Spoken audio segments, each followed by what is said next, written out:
from the first Gears of War. There's a nurse inside of a hearse in the floor. There's a thirst whenever I curse at a dog. Go to work, play Rihanna's work, then move on. Okay. See, you can find me blasting bugs with the Delta Squad. I've never supported a movement unless I built the cause. I know your girl's a freaking beast, cause when we made love, she growled my freaking name 30 times before I felt her claws. No concentration from Chris, I need to focus more. Most of my team goes hocus pocus on locust hordes. The game's overflow with rappers, let me close the door so me and my bros can bust flows and smoke Joe some more. I wanna throw them back with Master Chief and Marcus Phoenix. Putting a chainsaw on a rifle was a spark of genius. I'm always meditating, sitting in the dark with Jesus. I used to ditch and try to roll out to the park at recess. Don't make me use my snub pistol on a locust. I love video games, but the rap game is bogus. The dudes on the top wanna act like they blow just amazing, but there's so many factors that I don't trust. Like, what the hell are you even making music for? What kind of target audience are you shooting for? And what you doing on the Loki? Are you screwing Thor? And did you actually get up in the rock through a show? I'm your host, Gino Boost from GameMusicForAll.com, and you're listening to a brand new season of SUBCON, a podcast for video games, hip-hop, and other assorted nerdery. Mostly video games and hip-hop, though. Mostly. You asked for it, and you got it. Well, one specific person asked, and you all got it regardless. We're opening up an all-new season, Season 3, to be specific, with another track from the K-Murodck mixtapes. That was Locust by Nonsenze from K-Murodck Eat, Sleep, Kill Zombies. You can find his albums for free. Just check the show notes for links to all of the amazing music played on this episode over at GameMusicForAll.com/SUBCON. I've long been on the hunt for some Gears of War based rhymes to bump on this podcast. So props to Nonsenze for being the first MC to drop some lines about locusts and chainsaw guns. It only took damn near 50 episodes to find a track like this. Not that I play Gears or anything, but I got respect for the series. Mostly. As I mentioned several times, it's an all-new season. It feels like it's been a while, right? I mean, it's only been a month, but so much has changed. This podcast hasn't changed, though. Except, hopefully, that I'm better at it. I'm going to keep playing the best video game-based hip-hop I can find, and ramble about video games until I get deported. It's the only thing I know how to do. Speaking of change, it's time to toss my Wii U in the garbage and clear off some shelf space for the Nintendo Switch. Or not. I don't even need a TV to play the Nintendo Switch, technically. In fact, I don't need anybody. Anyway, let's talk about the Nintendo Switch. There is a lot to cover since about a month ago when Nintendo had their big fancy Nintendo Direct, which actually didn't reveal much at all about the console because Nintendo loves to do that to us. Anyway, let's get into all of my thoughts about Nintendo Switch. As I record this, I'm currently intaking quite a lot of information. As a lifelong Nintendo fan, any new console comes with a certain feeling, of course. I have to admit that feeling has changed quite drastically these days, though, as leaks have become a constant in the fight for the latest and, well, just the latest video game news. I don't really care about leaks, because what a video game company decides to do is just not very important to me. I mean, I actually love the theatrics of it all. The way they release a teaser and they don't tell you what they're working on until they're ready to actually show it off. Things like that are kind of nice. I mean, do you want to see the trailer or do you want to see a trailer reaction video? That's kind of the difference we're talking about here. Besides the occasional think pieces, most video game writing is just a mass of previews, leaks, and constant discussion about what's on the horizon. Besides the week-long flood of gameplay videos that accompany any major release these days, news about a game dies the moment that game comes out. Unless there is a game-breaking glitch or game-breaking ending controversy that puts the game back on the map for all the wrong reasons, I'm sure Ubisoft wishes people would stop talking about how shitty Assassin's Creed was and is. Well, despite any effort of my own, and with no intention to do so whatsoever, I became privy to quite a lot of rumors and predictions about the Nintendo Switch. Basically, I'm pretty sour about video game news now. It's been a sad realization that I can get all the gaming news I need directly from the PR sources for these video games. And I'm not saying that a video game news website is no better than the PR arm of a game company. I'm saying that the PR arm of a video game company is better. This is the reality of pretty much all news providers though, so don't feel too bad, folks who write articles about video games for a living. Shit, that's what I do. I guess you can say that video game news was on the forefront in that regard. Despite this brave new world in which we can't possibly get information about the latest electronic games fast enough, I'm going to give my take on some of the latest Nintendo Switch news from Nintendo's well-manicured and glossy Nintendo Direct, well except that part with Suda51, which also ended up being my favorite part of the entire Nintendo Direct. Is it time to get back on the Nintendo bandwagon? Well, I never got off. I mean, I own a Wii U and multiple 3DSs. If you want to jump on the bandwagon though, my arm is outstretched, imploring you to embrace your need to purchase more things so you can waste more time. Get in or get out, motherfucker. In the Nintendo Direct, we learned a lot about the Nintendo Switch system itself. We learned about the various ways in which you can play the game. We learned about the fancy HD Rumble feature, which I really guess has to be felt to be believed. But at least someone's doing something about Rumble technology, because just your standard rumbling stopped being interesting several game generations ago. And to be honest, it was never that impressive to begin with. I mean, when Rumble first came out for Star Fox 64, back on the N64, it just felt like your controller was gonna fly out of your hands. It was just a strange thing.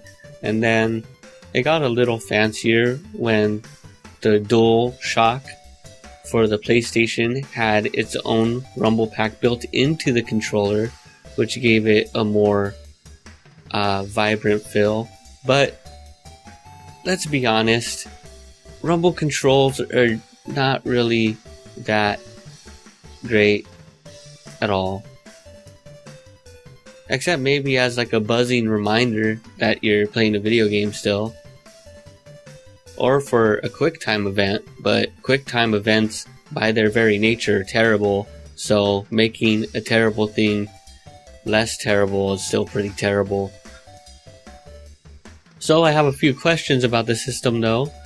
First of all, the question nobody is asking, because nobody really cares, is will Mii's be supported still? I'm sure the answer is yes. I mean, we still got things like Miitomo for mobile phones, whoever still deals with that thing, and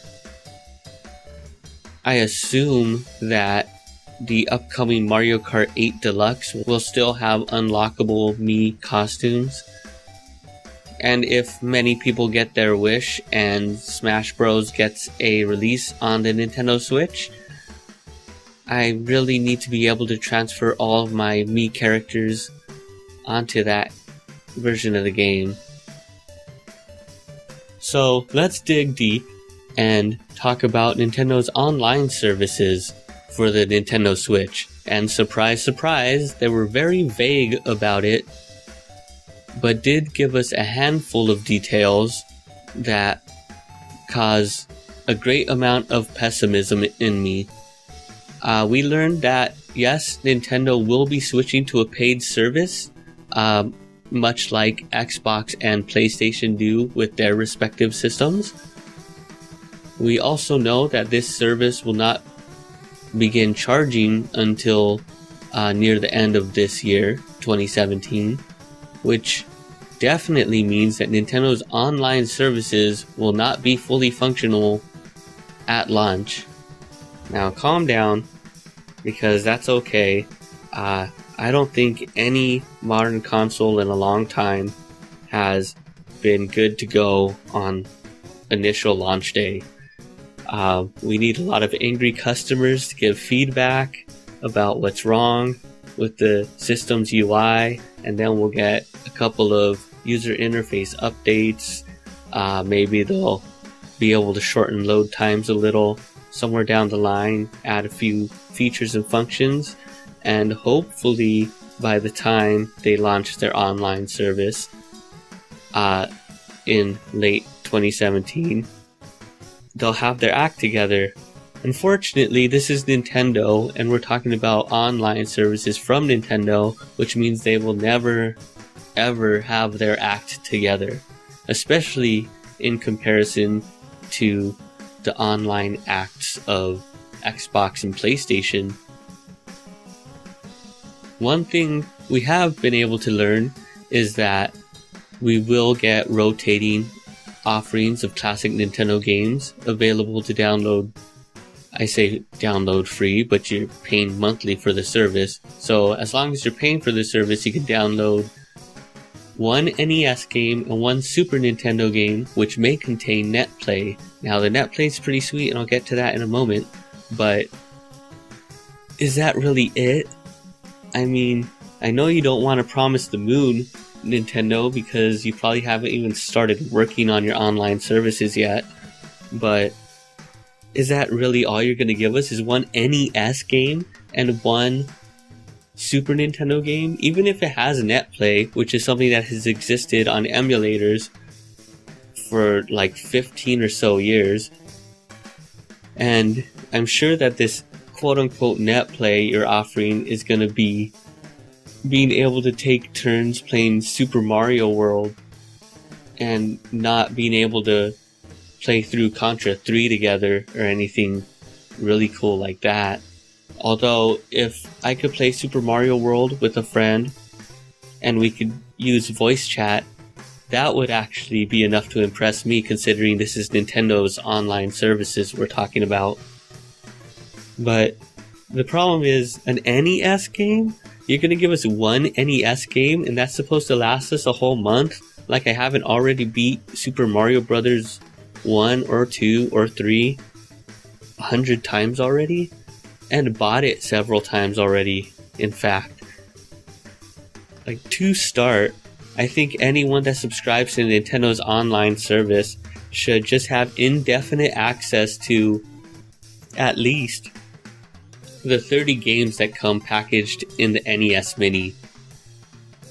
It should just always be there, ready for you to play on your Nintendo Switch, those 30 games.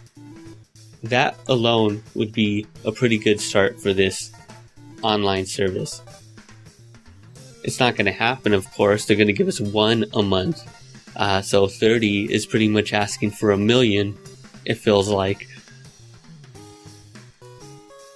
That's just a pathetic offering, 2 games a month, even if they were 2 GameCube or Wii games that they were giving us. That feels paltry compared to what the PlayStation, the Xbox is already handing out, which are same generation games that you can play. And, well, I'm not sure exactly what those monthly services offer, but I don't have to look because I already know it's way better and way more in line with consumer thinking than whatever Nintendo is planning to do, as outlined by this rant I'm doing. Like, if Nintendo wants to do this right, they should offer at least 1 game per month from every legacy Nintendo home console. You should be able to get 1 NES game, 1 Super Nintendo game, 1 N64 game, and 1 GameCube game every month. And heck, just give me a GameCube game every month, because I bet Nintendo will still not have GameCube Virtual Console games, at least not for the first year of the systems. I mean, they finally did DS Virtual Console stuff, and we got like 5 or 6 DS Virtual Console games for the Wii U.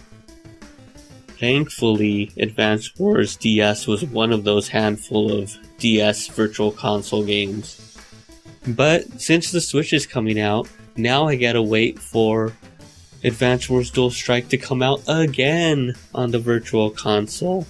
So hopefully when I'm doing the podcast 5 years from now, at the end of the Nintendo Switch's lifespan, I'll be able to shout from the rooftop that, yay, they finally released an Advance Wars game for the Nintendo Switch, even if it's a re-release, because I absolutely do not believe that another Advance Wars game is ever going to get made. At least not as long as Fire Emblem is making intelligent systems rich.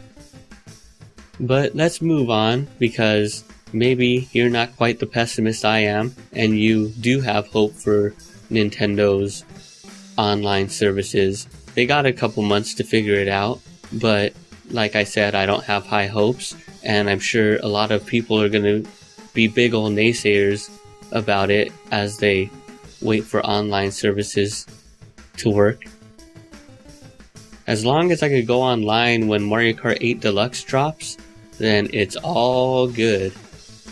And now we gotta talk about the 3DS a bit here, because a lot of people are taking Reggie's word that the 3DS is quote-unquote here to stay, and let me just take you guys all back to 2004, where we're learning about the Nintendo DS, and at the same time we got the Game Boy Micro, the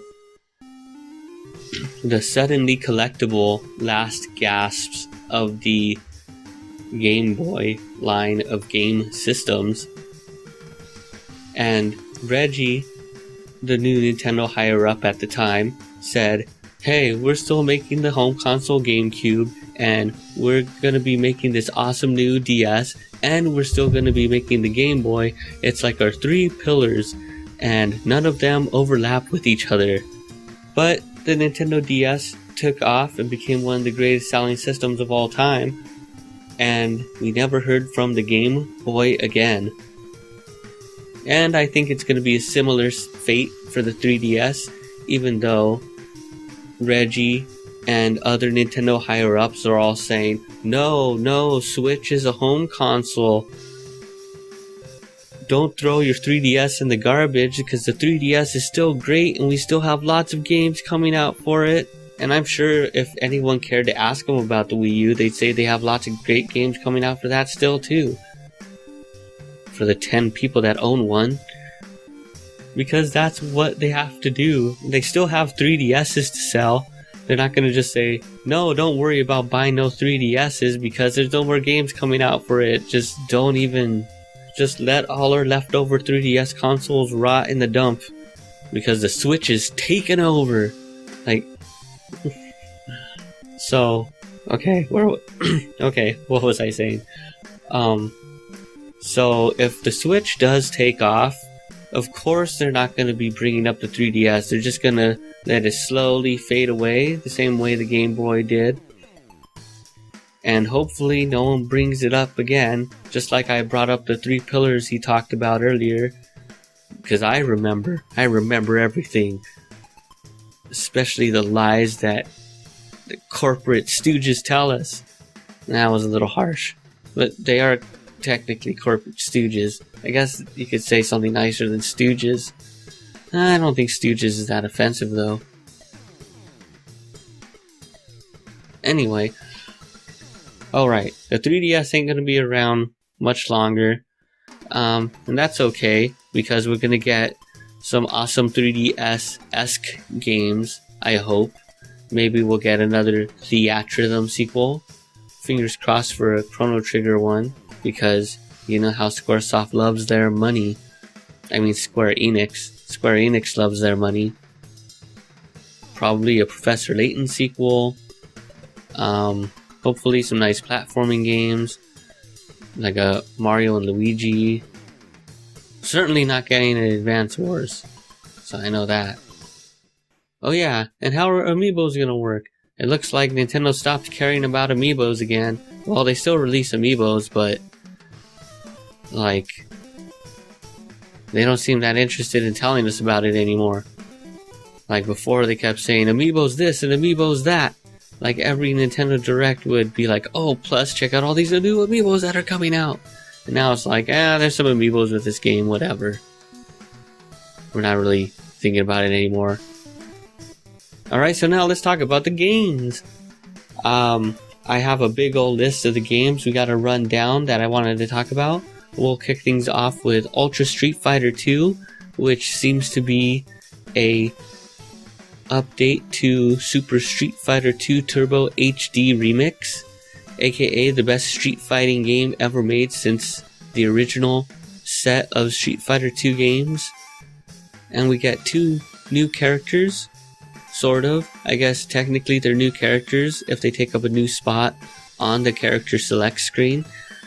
We got Evil Ryu and we got Violent Ken, which are just an eviler Ken and more violent Ryu that you can play as.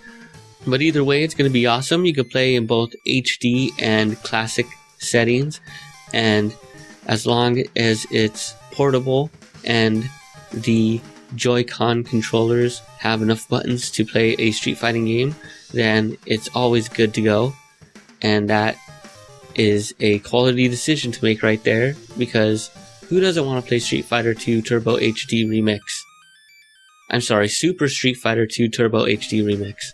Another great game that I'm going to love being able to take with me everywhere is that we're finally getting a US port of the game Puyo Puyo Tetris. Now I'm finally going to get an English version with English dubbing and everything. The first Puyo game in the US since Puyo Pop Fever came out on the Nintendo DS back in 2005. And I am definitely excited for this. I can take it anywhere, and it's easy to play with the Joy-Con controllers, and it's going to look colorful in 1080p, and it's going to be pretty sweet. And speaking of awesome games that you should be able to play with anybody, anywhere, like Street Fighter and Puyo and Tetris, there's also Super Bomberman. I had completely forgotten about Super Bomberman. I knew Hudson Soft sold to Konami, and most of the devs went off to wherever they went. Bomberman was easily put on the back burner since it's not even a true Konami series. I was thinking about all the great series we're not going to get from Konami anymore because they are but a shell of their former selves. Games like Mystical Ninja and Gradius, classic franchises that have been long dormant and will likely remain that way until Konami's slow and final demise. But I had completely forgotten that they were also letting every Hudson Soft title that they owned go to waste as well. So I'm very glad to be reminded that Bomberman is a thing and that we will get a new Bomberman. Thanks to Nintendo probably having to go to Konami and tell them they'll do it themselves. Just let Konami, publish the damn thing. Thankfully, Nintendo talked them into Bomberman and also was able to rehire lots of Hudson Soft developers to return to make sure this is a true sequel to the Bomberman series. And one of the best things about it is that it will be 8-player Bomberman, which I guess only needs 4 controllers because each controller breaks in half. So I guess technically if you buy a Joy-Con controller, you're getting 2 controllers, sort of. We'll get to the controller later. Right now, let's talk about Mario Kart 8 Deluxe, the game I am most excited about. How could you get excited for a very incrementally updated version of a game you already played for hundreds of hours, you might ask? Well, people continue to play Street Fighter updates. It's not like Street Fighter has gotten that different all these years. And Mario Kart 8 is my incremental update that I will pay $60 for if I want to. Because incremental updates can mean everything. For example, in Mario Kart 8 Deluxe, you can hold 2 items now instead of just 1 item at a time. This changes everything. In the original Mario Kart 8, I had a philosophy that was, as soon as you have an item, you use that item. Always better to use your item than to hold on to it in Mario Kart 8. But now that you can hold 2 items, that philosophy completely changes, because if you could always have an item in reserve, then you don't have to be so worried about losing your item so quickly, because everything in Mario Kart 8 makes you drop your item. Getting hurt, going off a cliff, bumping into crap, all of them make you lose your items, and then you're just stuck without an item. So just use it. Use it or lose it. But anyway, so this is going to completely change my strategies in Mario Kart 8 Deluxe. But I might not even need new racing strategies, because I'm pretty sure I'm going to be hanging out in the online battle mode, because battle mode returns to Mario Kart in its true form.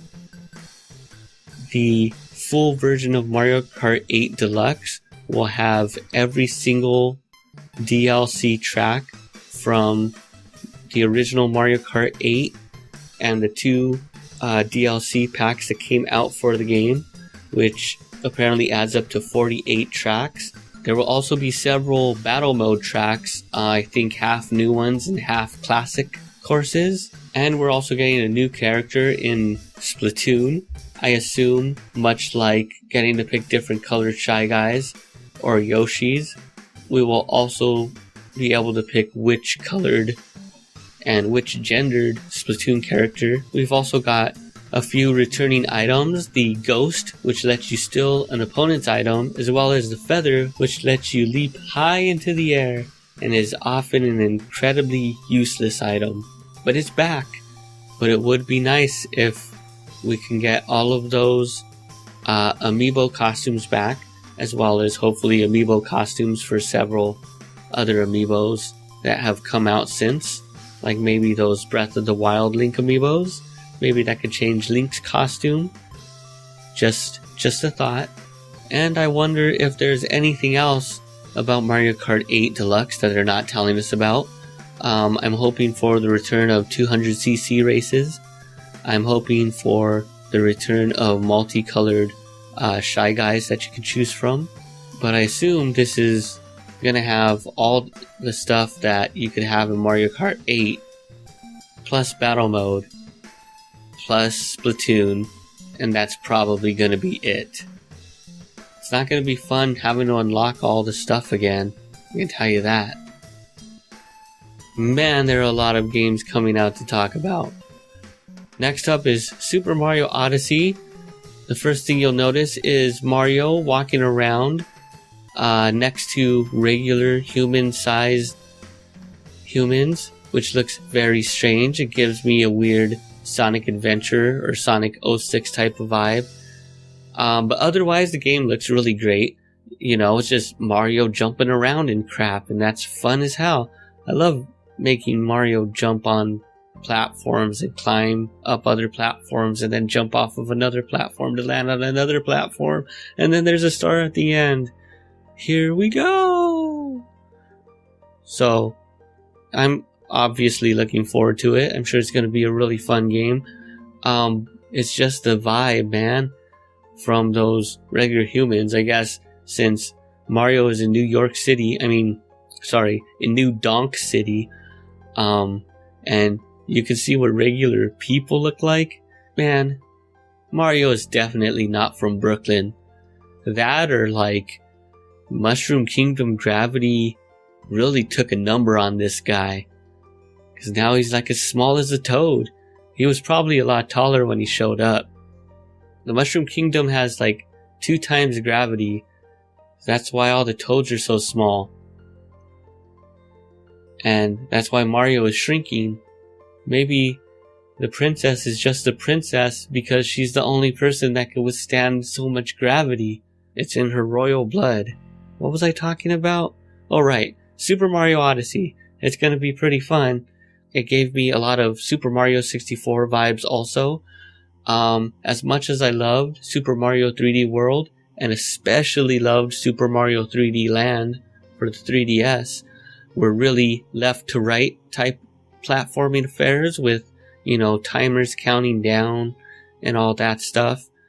And I'm really looking forward to a Super Mario game where I can just explore at my leisure without any clocks counting down or any platforms forcing me to move forward. As much fun as that is, I really love the pace of Super Mario 64, where I could just do a bunch of triple jumps and crash into a wall and then sink into a pit of sand and then laugh at how bad that went and then immediately do it again because I thought I could clear that gap this time. Mario games are great. And then we have a brand new glorified tech demo. I mean, a brand new IP from Nintendo, which I'm sure is going to get many sequels. It's going to be a breakout game for the system. Is ARMS, the motion-controlled boxing game, which I would describe as Rock'em Sock'em Robots if everyone played as Dulcine from Street Fighter 2. But I'll withhold my very, very harsh judgment for now. It's just this game gives me that launch fodder, excite truck type glorified tech demo feeling. But we'll see how it goes. I mean, even tech demos could be incredibly fun. Then we got Xenoblade Chronicles 2, which hopefully isn't coming out too soon because it hasn't been quite a year yet since I finished playing Xenoblade Chronicles X, and I am not ready for another Xenoblade Chronicles yet. I am just not prepared for that much insanity. But hopefully by the time the game comes out, I'll be prepared for that much insanity and crazy plot twists and incredibly complex battle systems. Then we got Fire Emblem Warriors, which is a Dynasty Warriors game featuring characters from Fire Emblem, which is a good match. It's no Zelda Warriors, but I'm no Fire Emblem fan, I'm a Zelda fan. So, we're not going to talk about that at all. Splatoon 2, which is coming out, which is a sequel to Splatoon, and I assume it's going to be a full-fledged sequel if they slapped 2 at the end, because Nintendo really seems to have a problem with adding numbers to the ends of their stuff. Well, I guess that's a problem for everybody these days. Then we have the game 1-2 Switch, which the trailer made me think we're going to get a sequel to Wild Gunman. And I guess technically we are, but we're also getting a bunch of other crazy crap too. This one actually looks like it could be a lot of fun if you're into the party style WarioWare games, which most people are because they move fast and they're incredibly fun. I'm surprised this game isn't a pack-in title for the Nintendo Switch, like Nintendo Wii Sports was back in the Nintendo Wii days. And I think Nintendo Land was a pack-in for Nintendo Wii U, at least for a while. And I thought this would be like the go-to pack-in game to show off all the stuff that the Switch can do. But, oh well, you're gonna have to pay a full $60 for this title. I think another good idea that they could have done is to package this game with an extra Joy-Con controller. And then you'd be all set. Because the Joy-Con controller for $80 would feel a lot more palatable if it came with a video game also. Alright, then we got Elder Scrolls Skyrim, which is pretty cool. I mean, I played a little bit of Skyrim and I'd like to play more. My buddy Frank from the Bystanders podcast swears by Skyrim, and he has expressed interest in having a portable version of that game, which would really help with all that grinding, especially when you can take the game to the bathroom, which is what everyone plans to do. Then we got another port. We're going to be getting NBA 2K games, at least for a little while, until it becomes unlucrative to do so and they stop doing it again. It's basketball, and I doubt playing it on the Switch will be any different or bring anything new, and may even be missing elements of the game from the other systems, because that's always what they do to Nintendo with their sports games. Ever since the Genesis had Madden, Nintendo has just completely flopped out in the sports category.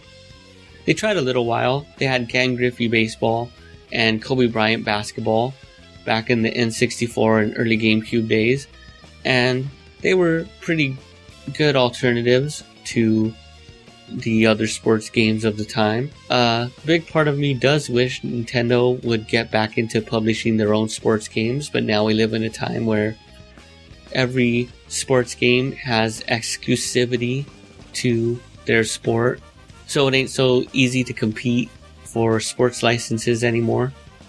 And then we have Legend of Zelda. I'm so hyped for Legend of Zelda Breath of the Wild. So hype. Man, it's been a long time since a major console Zelda game. Not to say that I didn't absolutely love Link Between Worlds, because I absolutely did. And after I beat that game normally, I tried to beat it without buying any of the weapons or collecting any heart pieces or really doing anything that would help me win at the game, and I still beat it again. So I'm very proud of myself. Anyway, what was I talking about? I was talking about the new Legend of Zelda coming out, Breath of the Wild, B-O-T dub, which always sounds like Ballad of the Windfish to me, but it's Breath of the Wild. It has a huge open world, and it's going to be awesome. It's going to have a great storyline, and it's going to do all those things that make me happy that I play Zelda games. Like I was saying, it's been since Skyward Sword. Skyward Sword, which I loved, was the last brand new home console Zelda title to come out. We did get HD remakes of both Wind Waker and Twilight Princess since that time, and we have also had handheld ports of classic console games, Ocarina of Time and Majora's Mask on the 3DS. We also had Link Between Worlds for the 3DS, and then we got the handheld online Zelda game, Legend of Zelda Triforce Heroes, for the 3DS. But now we're getting a brand new home console release of Legend of Zelda. It will be both on the Nintendo Wii U and the Nintendo Switch. I plan to get the Nintendo Switch version, even though I don't plan to get the Nintendo Switch at launch. Even if it sells out at launch, my fingers are crossed for that second shipment to come in once Mario Kart 8 drops in April, and go back and grab any launch titles that were actually any good. Of course, Zelda's going to be great, so there's no question about that. It's been so long since the last one that sometimes my memories of being a total Zelda fanboy slowly start fading away, but then I see that trailer for Breath of the Wild and the fire in my fanboy heart is lit anew. And man, we still got plenty more games to talk about, believe you me. We got Project Octopath Traveler. We don't know a lot about this Square Enix game just yet, but the art style looks absolutely fantastic with this odd, depth-inducing pixel art look that really makes it stand out graphically, even when they're using such simple old school style pixel art. It's being made by the developers of the Bravely Default series, and it looks really pretty. So fingers crossed that Square Enix nails it, and we have a awesome old school style RPG to look forward to. Then, just before I started recording for this episode, we got the vague announcement that the Story of Seasons franchise will be making the switch to the Switch. There is a recent release of Story of Seasons, Trio of Villages, or is it 3 Villages? Something about 3 Villages. And it's out in Japan. And us Story of Seasons fans here in America are patiently awaiting the translation of the game to get released stateside. So it makes me wonder if the developers will be porting Story of Seasons 3 Villages to the Nintendo Switch as well, or can we possibly hope for an all-new console release of Story of Seasons? Dare to dream. Of course, I'll take either one, but if Story of Seasons 3 Villages is ending up on the 3DS and the Switch, I'll probably go with the Switch version. And then we got a bunch of Dragon Quests coming out. I haven't played a Dragon Quest since Dragon Quest IX, and before that I played Dragon Quest VI, both very great Dragon Quest games. But we're gonna get 3 different Dragon Quest games already announced for the Nintendo Switch, which will be getting a port of Dragon Quest X. It will be getting a port of Dragon Quest Heroes 1 and 2, and they have already announced that the in-development game Dragon Quest XI will eventually be released on the Switch as well. We've also gotten confirmation on tons of indie games that are being developed or ported to the Nintendo Switch. Chief among them that I'm excited about is Fast Racing Neo, which will be going by the title Fast RMX for the Nintendo Switch. And I really adore this game, so even though I already own Fast Racing Neo for the Nintendo Wii U, I plan on downloading the game again once it comes out for the Nintendo Switch, especially because that portability, man, just being able to play it wherever and show off a game like this to my friends is exactly what I'm excited for the Switch. And speaking of amazing indie titles that I can't wait to drag my Switch around and show my friends, we definitely need some type of port of affordable space adventures. I just imagine breaking off the Joy-Con controllers and using the Switch touchscreen all together to pilot your affordable spaceship. But of course, I'm not actually sure if that's possible, because as far as I can tell, you don't use the Switch gamepad while you're using the TV. So a port of affordable space adventures may just be a pipe dream. It could go the way of games like The World Ends With You, where the specific gameplay mechanics and controls can only be perfectly emulated by the specific system it was released on. And if that's the case for affordable space adventures, then you were truly too good for this world, you beautiful, beautiful game. But fingers crossed for a port, because I will absolutely buy it, and then tell all my friends to buy it. Just like all my friends should buy the original affordable space adventures if you have a Wii U, or if you decide to get a Wii U when it gets price dropped, make sure you go get affordable space adventures, because not only is it affordable, it's very, very nice.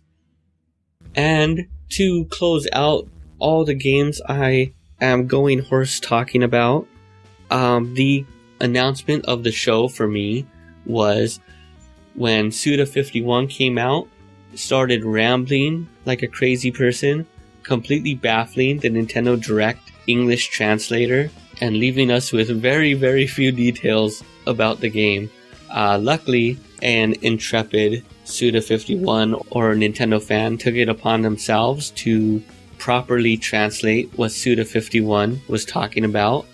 What we know is that it's not going to be a standard sequel in line with the original 2 No More Heroes games. at least from what he said so far. I have a sneaking suspicion that Suda51 has only barely begun working on this game, and hopefully he has more than a vague outline of what he plans to do. I'm not expecting any real footage of this game until maybe next year's E3.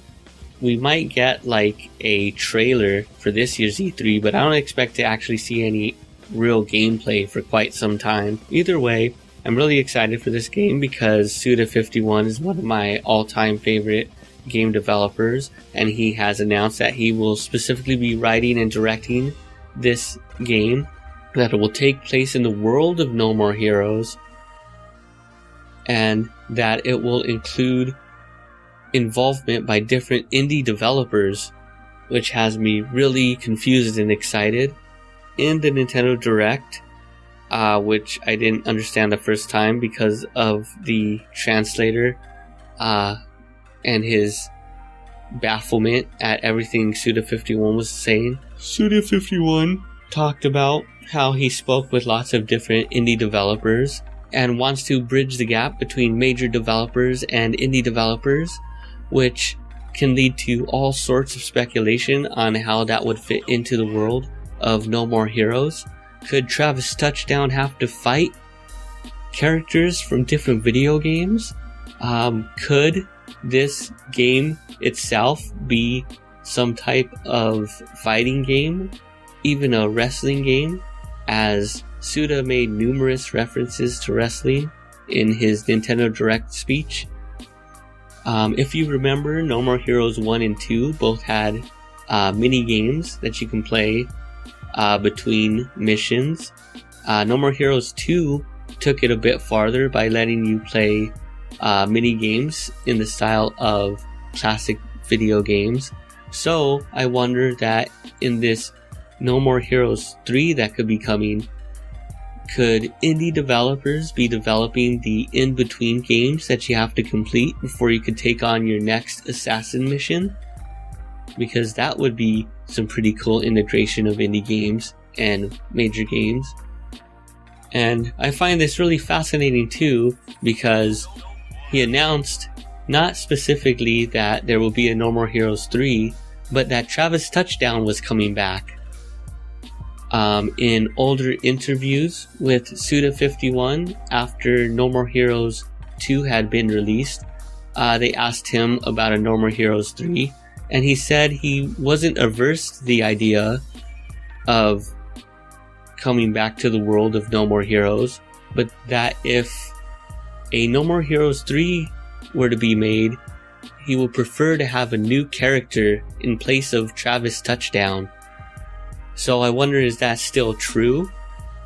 Because if this is not a true direct sequel to No More Heroes 2, then that would explain why Travis Touchdown would make a comeback. Because if there is an eventual true No More Heroes 3 to come out, then it would still not star Travis Touchdown. It could still star another character, either new or from the previous games. Either way, I believe with his focus on working with indie developers that this is not going to be a straight up sequel to No More Heroes 3. It's Suda51 we're talking about, so he's got to have something interesting up his sleeve.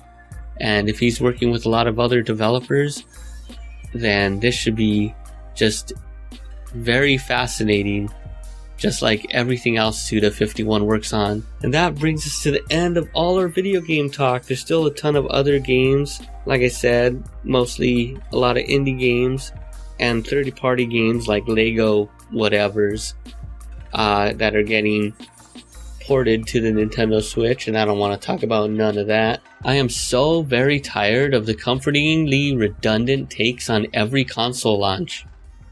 We've been through this quite a few times before at this point. Every console reveal restores faith to the faithful and extra jades to the jaded. Jades are nice though. Probably worth a good amount, right? Precious gem. Sounds expensive. Not worth as much as faith though, some might argue. What was I saying? Oh, right. So A tech launch is nothing more than tea leaves. We see what we want to see in them. Only got $250 in your gaming budget? Well, $300 is too damn much then. Been dying to play some Super Mario 64 type sandbox video game action?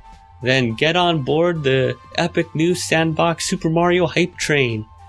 And if you hate Super Mario games and can find the money for a Switch between your couch cushions, well, you're probably pretty indifferent to this whole charade then. Every console launch is the same. I'm pretty cynical about quote-unquote innovative new technological breakthroughs at this point. Now that we have 3D games and they don't look like nihilistic cubist expressionism, not much else to do now. Graphics get better, unnecessarily better, I would argue, and the games get even larger. So now, quote-unquote mainstream consoles, aka the PlayStation number, whatever number is out right now, and the Xbox number, whatever number the PlayStation isn't using, are going in the same direction. Bigger, huger, and even more gigantic. Nintendo is trying to do the opposite, creating novel new forms of gameplay, which alternate between gimmicky one-offs to fully immersive new experiences. They toss in a Mario, a Zelda, and a Mario Kart so no one freaks out. This has been the basic route of console launches amongst the big three, ever since they tossed Sega to the side of the road like the burning garbage it was back in the Dreamcast days. Well, both development paths have led to some incredible games in a variety of genres. Probably. And now that we are through that murderous swamp of opinions, let's get back to the music. Next up is the Chrono Trigger inspired collection of rappers assembled by K-Murodck in his new album. If you listen to this podcast though, K-Murodck has to be sitting at like the tip top of your must listen list of music. I am in love with this track in particular. It's so very, very hot. I also chose this track specifically because I have been on an endless Dragon Ball kick thanks to the new Super Dragon Ball series. So Doug Funny's rhymes speak to me on a lot of levels here. This is I Got a Form featuring Doug Funny by K-Murodck from his latest album Hero Music Volume 2. Water can flow or it can crash. Be water, my friend. Be formless. I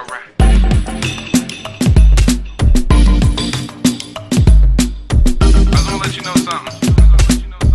I go through a lot of things. Let's go. Let's go back like old bips and almanacs. Matter of fact, 4 flats on the Cadillac. Cause I be the guy, skills here rely. Got them crossing eyes till they're almost all despised.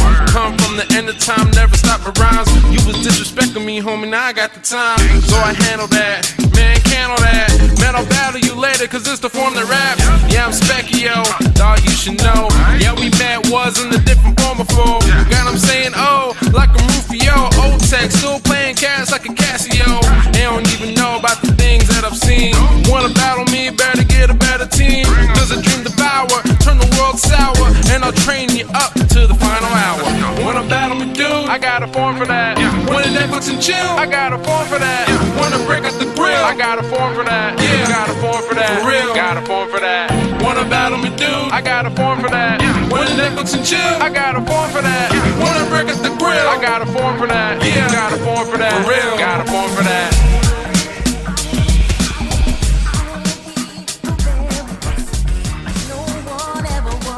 They say it's money, baby. Here, ha, game up, start game, start game. They say it's money, baby.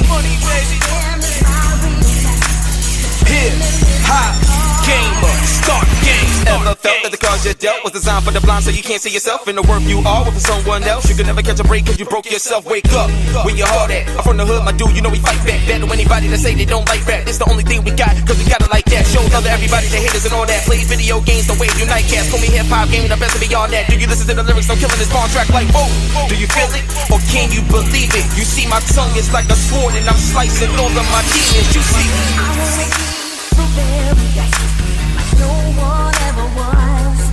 sometimes it's hard to be what you need to be, cause we only see what we wanna see, and we want everything good money can bring. But to be the very best, gotta better your team. Better know like I do all the things I dream. I'm in the zone right now, spitting bars, games. I'm a fiend for the mic, real on the right. Never be Illuminati, illuminating your life. But night can cut deep like raw speech. I'm the roots of the world, cause I'm blowing up through the streets.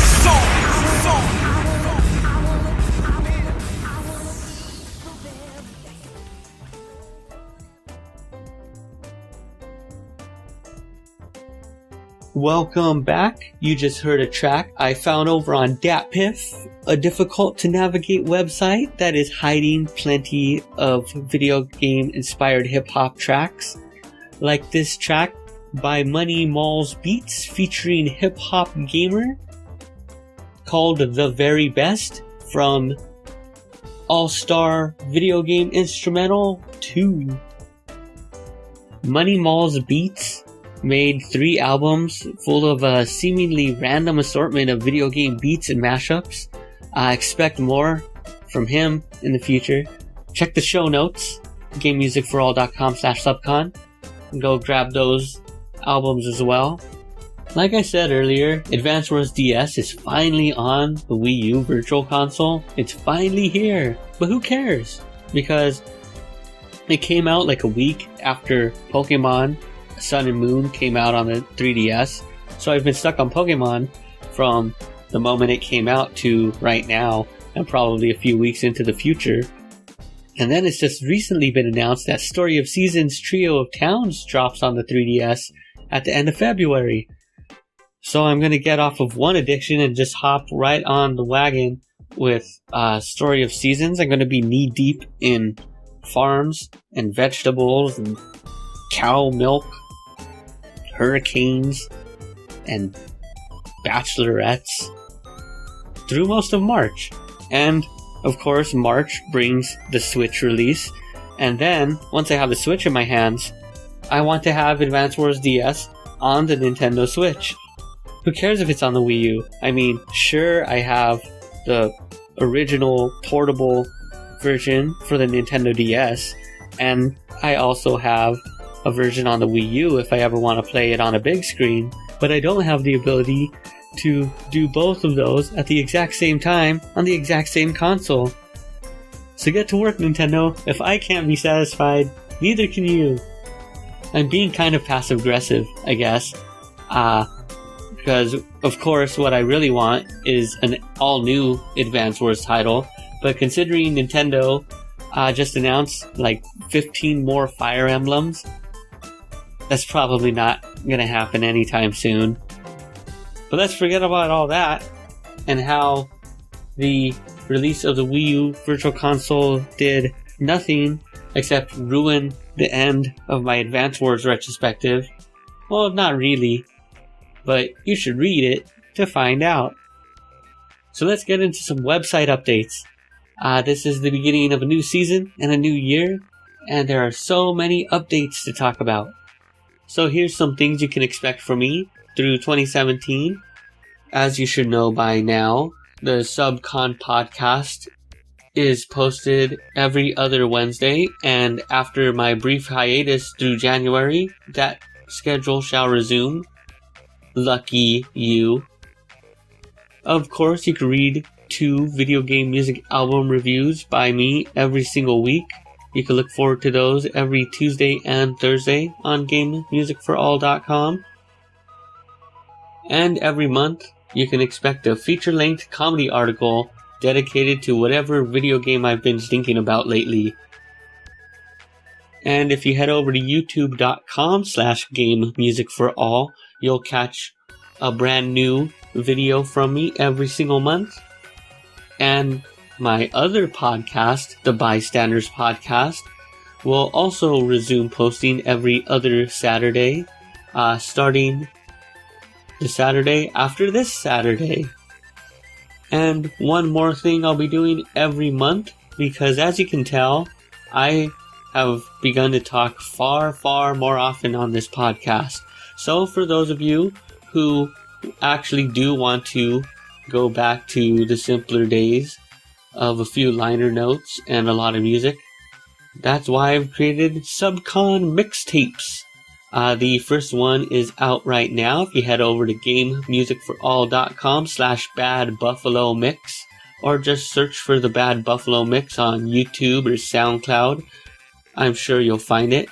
And you can listen to roughly 10 minutes of amazing chiptunes, video game music, mashups, and more, all dedicated to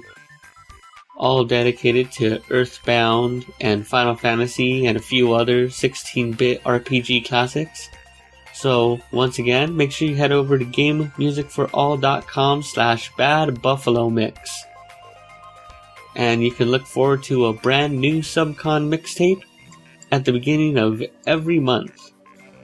You can look forward to February's article coming out very soon, but January's article is still worth a look. Make sure you check out my article dedicated to Final Fantasy VII's commercial. I wrote a solid discussion about the impact and implications of the original trailer/commercial for Final Fantasy VII in the United States. So make sure you check that out, and make sure you check out the latest album reviews up on the website.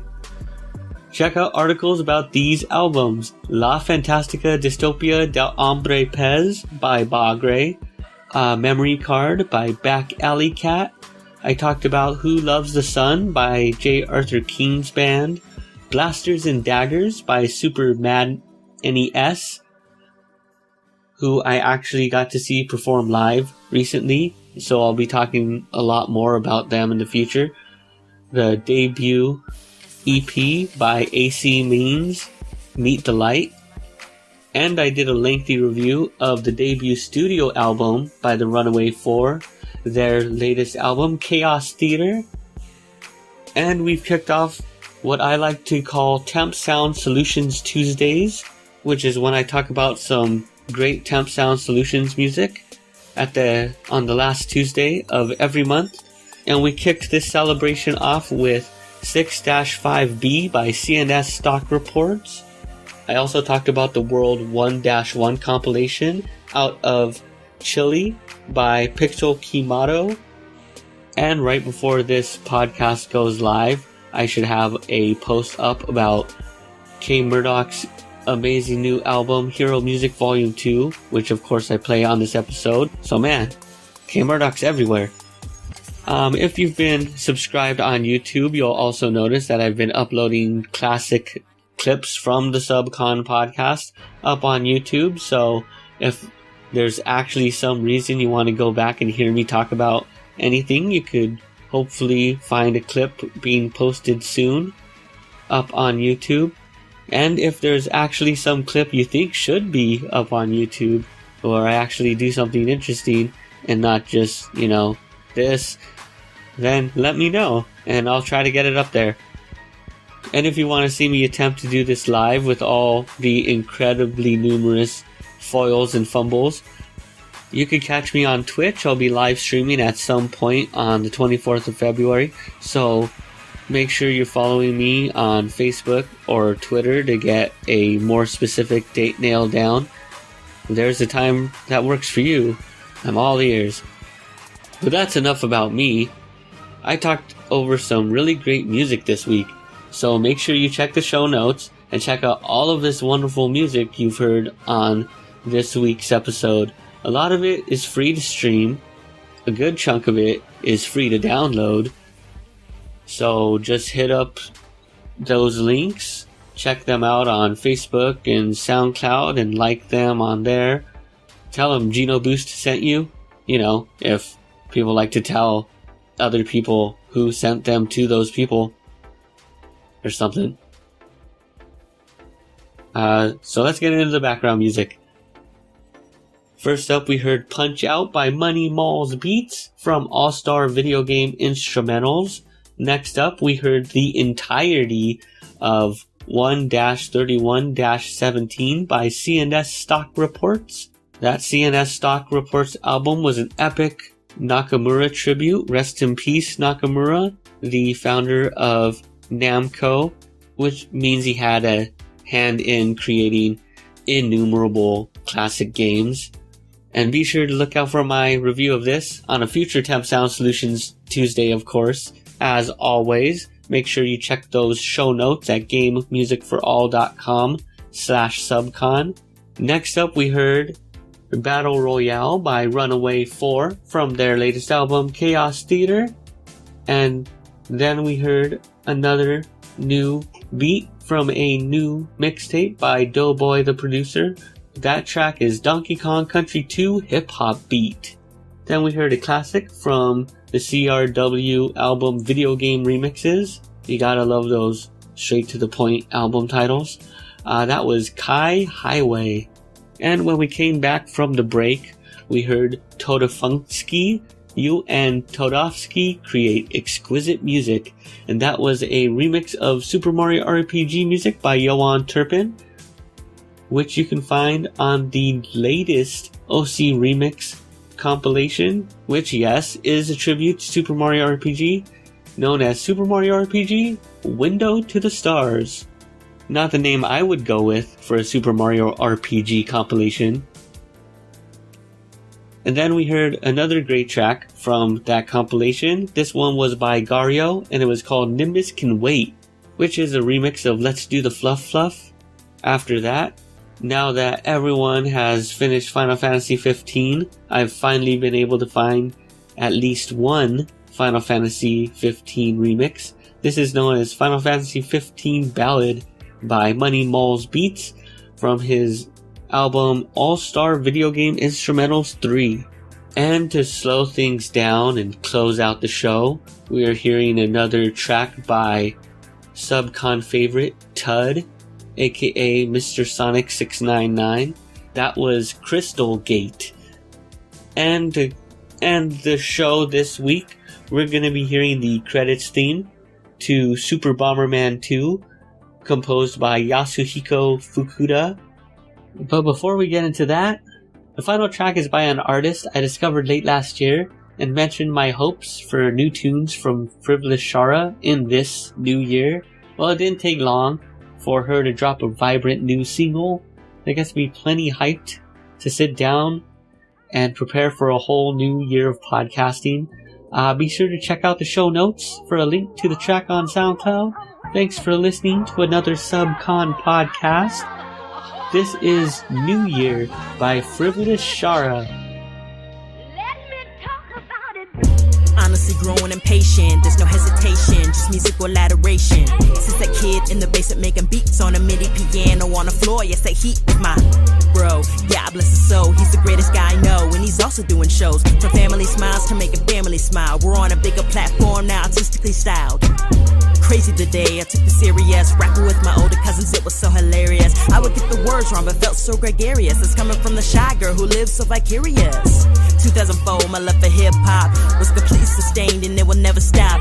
Had to hide it from my parents though, on some Juliet and Romeo, that would only make it grow.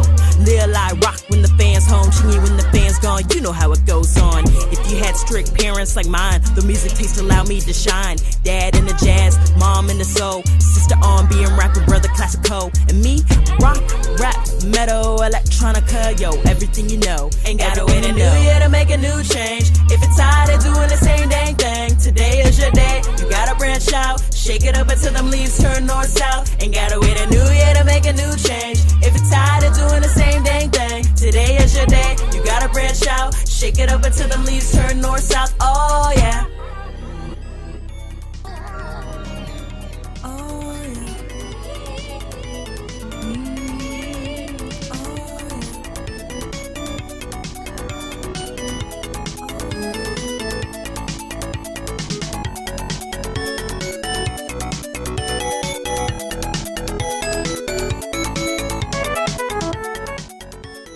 Thanks for listening to the SUBCON podcast. Please support the show by subscribing to me at patreon.com/GenoBoost. Find song links and show notes at gamemusicforall.com/SUBCON.